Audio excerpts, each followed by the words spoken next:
Hello everyone, it's Dave Breithauer, and in today's lesson we're going to make a paper rose topiary.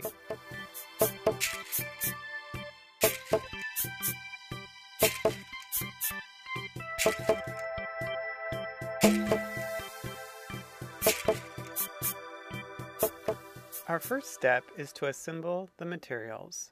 We're going to be using 3 different dies today: the Small Pinwheel Posie, the Scalloped Posie, and the regular Pinwheel Posie.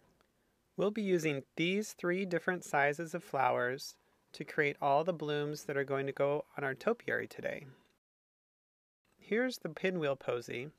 Here's the Scalloped Posie. You can see the ruffled edges. And here's the Small Pinwheel Posie. I think it's important to use a variety of sizes to make your project look a little more interesting. We're going to begin by die cutting the roses, and I'm going to use the regular size Pinwheel Posie die on some cherry blossom cardstock. I'll run it through and then shift the die to another portion of the cardstock and run it through again. I won't bother with taking the die cut piece out each time, just keep running it through and finding a different area to put the die on. Once you've filled your cardstock with as many shapes as you can cut out, then you can pull things off. For example, I was able to fit 3 different pinwheel posies on this piece of cardstock before pulling everything off the plate. Set these pieces aside and continue the die cutting process. And just as I recommend that you use different size shapes to cut out the flowers, you might want to try different colors as well. Now back to the die cut machine, I'm going to use the Scalloped Posie, run that through the machine, and start cutting out some Scalloped Posie shapes. The Scalloped Posie has a ruffled edge, so it's a little bit more intricate than the other die. If the paper gets stuck inside the die, use a piece of Scotch tape to lift it out. This little trick will save you from having to push things out with a push pin or a thumbtack. Continue to die cut out as many shapes as you can on that single piece of cardstock. You'll want to cut out as many shapes as you possibly can. For this project, I cut out 100 roses. We now need to prepare the trunk portion of the topiary. I think it's fun to add a natural element to this project, so I went to my backyard and trimmed a branch off one of our lilac bushes. I'm going to use some secateurs to make one end of the branch sharp so that it's easy to insert into the styrofoam ball that we'll use as a base. You want to cut the branch at an angle so that it goes cleanly into the styrofoam ball. I'm using a 5-inch diameter styrofoam ball, and I'm just going to push that branch right into the center of the ball. And that's all there is to it to prepare for that step.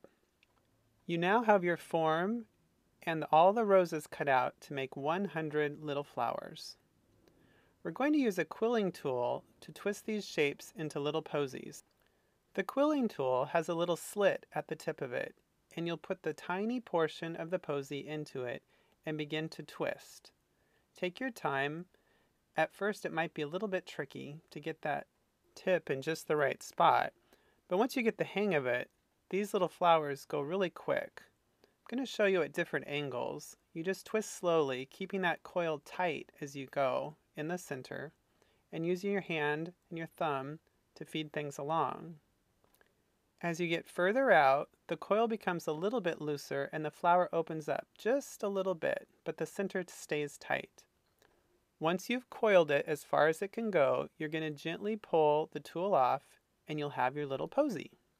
To keep it from uncoiling, I'm going to use hot glue to hold everything in place.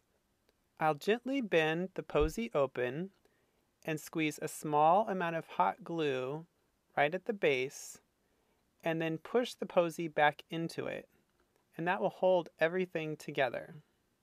You just need to press that for about 2 or 3 seconds. Careful, don't burn your fingers.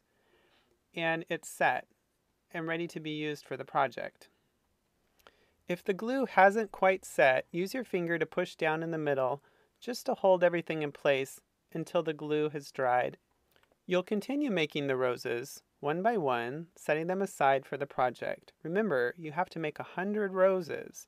Depending on how tightly you coil the rose will be bigger or smaller. and you should try different shades of cardstock to make the topiary more interesting. Here's the fun part. We're going to glue on the roses. Again, I'm going to use a hot glue gun to accomplish this. I'm going to use the trunk topiary as a handle, and I'll turn the topiary as necessary when applying the roses. I have all my roses set out, different sizes and shapes, some of the small pinwheel roses, some of the scalloped posies, some of the large pinwheel posies, all ready to assemble on the ball. It's helpful to have this all set up right near your work area so that you can put the roses on before the hot glue has set up. And you'll just begin assembling things one at a time. I want you to remember to vary the sizes and shapes of the roses as you add them to the ball. Try not to put the exact same kind of rose next to each other. This will keep your project from looking too planned out. Now you'll want to figure out how much glue you can put on at a time.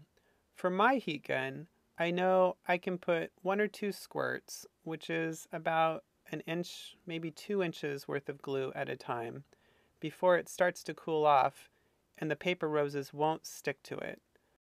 So I just want to cover a 2-inch strip with glue, keeping my project close to all the roses that I'm going to be using so that I can immediately put those roses onto the ball and have them set. I'm tucking smaller roses into areas next to larger roses to fill in the cracks. Don't worry too much if you don't fill in every single little space. By the time that you get 100 roses on the ball, it'll look really nice, even if there's a few open areas. You'll notice as you're gluing the roses on, you have the opportunity to tuck them underneath the row below it. You can see that there's an edge to the roses that's a little bit wide, and that tucks in nicely under the previous roses, and that helps fill up the spaces as well. Again, I'm just turning using that handle to keep the project in place. The paper roses are pretty sturdy. I don't think you can bend them too badly, and if you did, you can just bend them back into place. But using that handle to manipulate your project makes it a little bit easier. The area at the top of the topiary will be the most visible, so you'll want to make sure that you'll cluster the roses nicely. This wasn't as important in the bottom portion of the topiary, but the top portion is easier for people to look at. So you'll want to pay particular attention to varying the size, shape, and even color of the roses that you put there.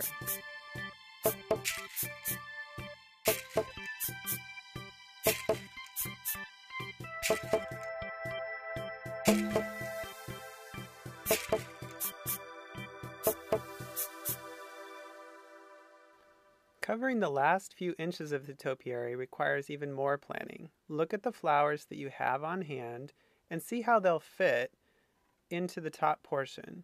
You may have to tuck things in a little bit, pressing them underneath other flowers. And the final rose gets tucked into the last open space. You may have to pull one of the flowers out of the way and press it in. Don't worry, it's made of paper. It's quite sturdy.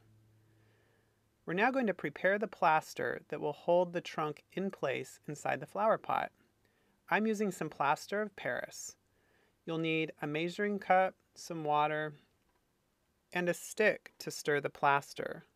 Follow the directions on your plaster of Paris to see what the proportions of water to plaster are.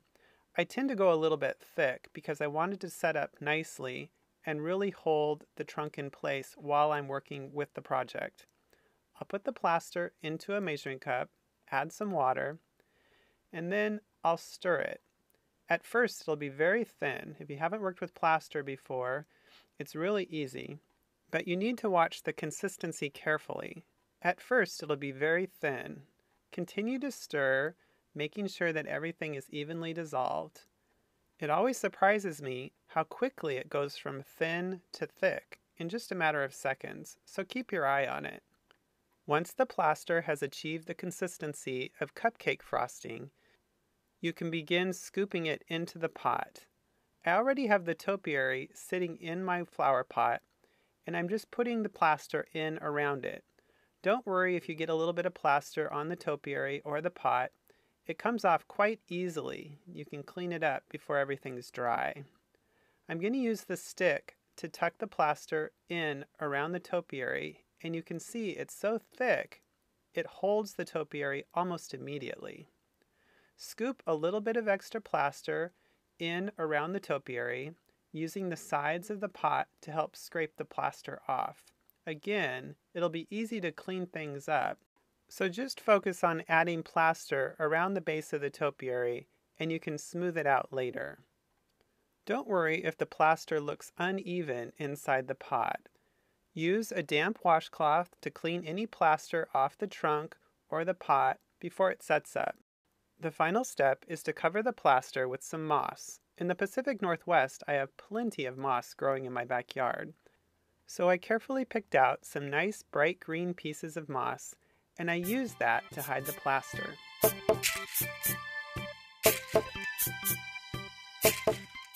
I hope you liked today's project, and please join me again next time.